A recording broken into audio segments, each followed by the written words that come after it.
This is a moment when the engine makers of the world need to pay attention. There's been a lot of concern about the future, more electric aircraft. And I'm with somebody now who's been taking a bit of time looking into that and coming up with a result. Charles Cuddington is the CEO of Derwent Aviation Consulting. A lot of us know him better from his time as managing director of the Rolls-Royce Airlines business. Charles, welcome to the program. Now, we're delighted to have you here at Finn talking to us about a new engine proposition. Tell us what it is. Well, thank you, Alan. Yes, thank you for the opportunity. The new proposition is for a two-shaft engine, which is driven by both HP and the booster on it is driven by both the HP and the LP shaft. This is a unique package which we own, and it brings significant benefits to the engine business. So what sort of benefits, what's different for it, and why should the engine makers sit up to know about this technology?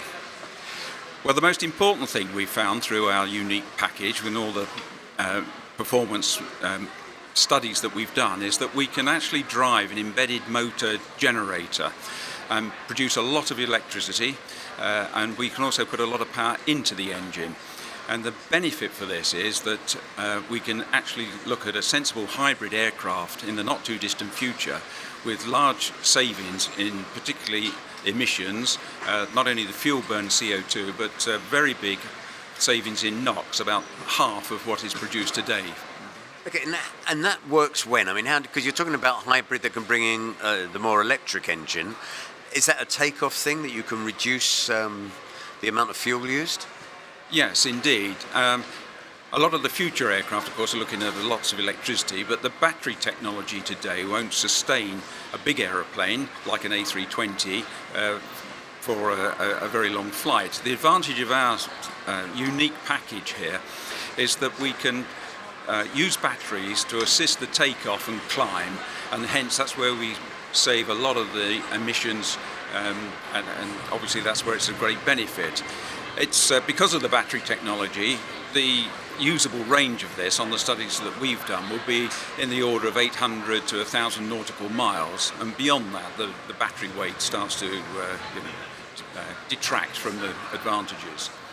So in terms of a lot of the regional type work that the A320s, the 737 type aircraft are doing, this could make significant savings as well as introducing the new technology of the more electric aircraft. Yes, indeed. I mean, most of the world's flying is done by aircraft of 737, A320 size, so it's important to be able to address the emissions issues and cost issues around those aeroplanes. And what we're doing represents a significant bridge to the future concepts that a lot of other people have got for electrifying aeroplanes. This is something that we could start on now, and we could have potentially into service sometime in the middle to late next decade. And how far have you got with it? Is it paper, or have you proven it on computer activities? Yeah, we've certainly demonstrated all the aircraft performance on paper. We've done a program of work with the University of Nottingham, who have demonstrated the mechanical feasibility for us, and that was done under an Innovate grant from the UK government.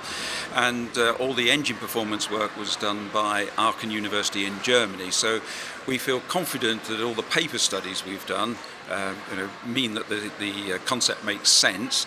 And why we're here today and why we wish to talk to people like yourself is we need to raise the profile to make sure that we get the message out there and get people on board with this so that we can take it to the next stage of turning it into some hardware. So the answer to your problems, it's out there.